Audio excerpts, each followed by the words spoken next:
Good evening and thanks for being here. I'm Joe Smith. The mayor of Vancouver is breaking glass and taking names. From Grand Isle to Charlotte, they have already been doing searches along that way. And all of these machines work 3 shifts, 5 days a week, each producing 120 pair of socks a day. Flipping homes for the good of the community, but why not everyone can buy them?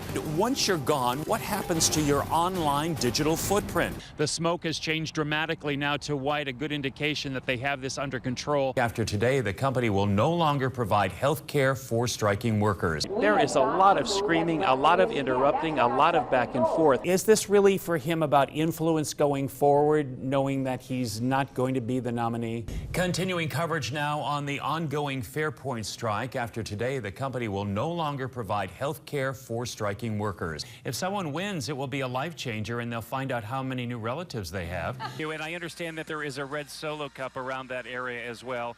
I'm not saying I don't know what's in it. You would know. And You're the expert Jason on Bateman, Justine Bateman, brother and sister. Okay.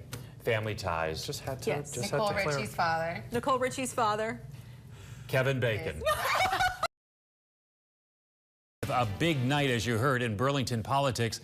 Republican frontrunner Donald Trump in Burlington at the Flynn, a night he won't forget. A not-so-warm welcome for the presidential frontrunner. We have team coverage. Stacey De Silva has reaction from the protesters outside. But we begin tonight with Lauren Maloney. She's live downtown with a wrap-up of what Donald Trump had to say. Lauren. We want to start first with the fact that New York State Police is advising residents in New York to stay indoors and to turn your lights on. This was a phone advisory that was sent out just moments ago. This is due to the 2 escaped inmates from Dannemora, New York. And are more helicopters in the area right now in that search for David Sweat? We begin with breaking news. Around 6:30 tonight, Colchester police received a call of a boat crash on Mallett's Bay. 1 person injured, another is missing. Megan Carpenter is live in Burlington's North End right now. A lot of police presence. We don't have an awful lot on what exactly went on, but we did hear earlier that there were some shots fired. Megan? With an investigation now underway into a shooting near St. Michael's College. First on Local 22 News, Colchester police continuing their search for a shooter who left 1 man in the hospital this morning. Good evening. Thanks for being here. I'm Joe Smith. Chief Meteorologist Sean Parker is here. He's tracking this huge storm, and it's gonna be a wallop. This weekend's upcoming storm has prompted flight cancellations and delays across the country. At Burlington International Airport, several flights to and from D.C. and Philadelphia airports are affected. Local 22's Alexandra Leslie is live at BTV with the very latest. It will be a busy place over the next few days. Alexandra. New York is also taking steps to ensure they're well prepared for the storm. Governor Andrew Cuomo says they're organizing plows, salt, and National Guard troops in anticipation of what's to come. You hope for the best and you prepare for the worst. Tonight's other big story we're following, a contagious illness is spreading at Bellows Free Academy in Fairfax. Hundreds of students and staff have called out from school. Local 22's Christine Souders is here now with what could be causing everyone to get sick. Christine. As a young adult woman, I want to feel safe. Reaction to sex offender Richard Laws coming to Burlington was immediate. The idea is to keep them from reoffending, and living homeless is not a way to assure that. And I have 2 daughters, and I feel very strongly about that. Laws served his time, convicted 23 years ago for the kidnapping, raping, and leaving a woman for dead. She survived. His release date is set for Thursday, April 9th. Barrie and Montpelier police strongly urged Laws to live elsewhere. Very short notice. Sergeant Michael Warren with the Chittenden Unit for Special Investigations tells us late Wednesday, the Burlington Police Department was notified by DOC. Laws decided to call the Queen City home. It does not give us a whole lot of ability to get the notification out to the people. Burlington police are hustling to get the word out. We've put together flyers that we're handing around to the downtown businesses and some of the shelters and trying to notify people the best way we can. Laws' anticipated move to Burlington is already a topic of conversation on social media. When Laws arrives, it will be difficult for him to take advantage of some social services. He's not welcome at COTS. No sex offenders can stay there. And because Laws did not complete his treatment while in prison, he won't be eligible to room at a new place, a shelter for men on North Street. Anytime somebody's homeless, it raises a lot of concerns about how we're going to verify that they're in compliance with the sex offender registry, so that it's very difficult. Laws is required to check in daily with the sex offender registry, now an added burden for Burlington police. We're still going to be stuck with trying to, keep an eye on this person who's considered very likely to reoffend and a high risk. Despite the early morning fog, it was clear everything was in place, and it was time for the big move of this 3,400-ton stretch of the Sellwood Bridge. Tom Grant from Lake Oswego came out for this history-making photo op.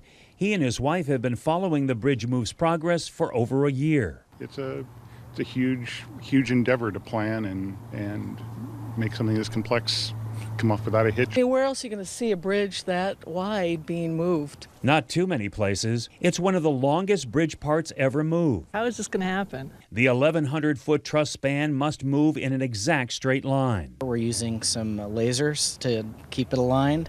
We're also using GPS to check that. And then we're using basically tape measures. It will take about 12 hours to make the journey. Revolutionary. Amazing. Spectacular. Slow. It probably looks as though the bridge isn't moving very fast, but on average it's moving 3/4 of an inch a minute. And by the end of the day, it will be docked with the Detour Bridge. The idea for a detour bridge came from the engineering company Omega Morgan out of Hillsboro. It will save up to $10 million on this $307 million project. Jamie Kopp's husband, Josh, is the foreman. He's actually on this first pier right here. So he's the one that's been setting up all the track and everything to get it to move.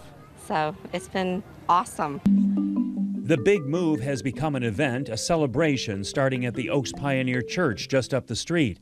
It's where neighbors are getting a quick lesson in engineering. You just push the old one to the side and build the new one in its place, tear the old one down. It's as easy as that. Sure it is. And for businesses that rely on bridge traffic to the Sellwood area say they can bridge that gap. We all think that a week is a pretty short period of time, so we can weather that. A short-term inconvenience for what will be a permanent improvement just 2 more years down the road that drivers say they'll be ready to cross that bridge when they come to it. Joe Smith, KGW News Channel 8. Some shop owners say it's a scary place to do business. One business has moved out already, while others say they aren't giving up just yet. Brandon Anderson, manager at Ground Control in Old Town, didn't expect this, another car break-in. Never had to do that before. Across the street, doing business in Old Town got to be too much for John Cloud.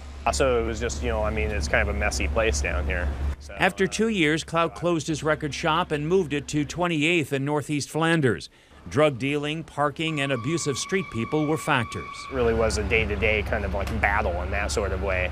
Old Town Chinatown is one of the city's busiest areas. High traffic with specialty shops, restaurants, social service agencies, and low-income housing. Probably the city of Portland and the Portland Police Bureau bring more resources to bear, in this general area than probably per capita or per square foot than anywhere else in the city of Portland.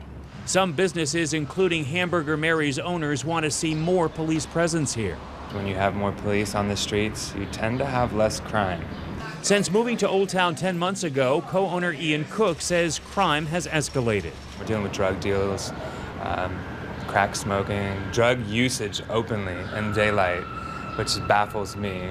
Police say they're working with shop owners on a plan. It'll help them be able to conduct their business and help us be able to respond effectively to the problems that they have.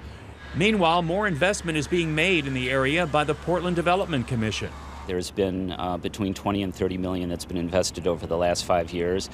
And more to come when the Old Grove Hotel on Burnside gets a rehab, something shop owners here welcome to bring and keep more businesses in business. No, closing is definitely not an option.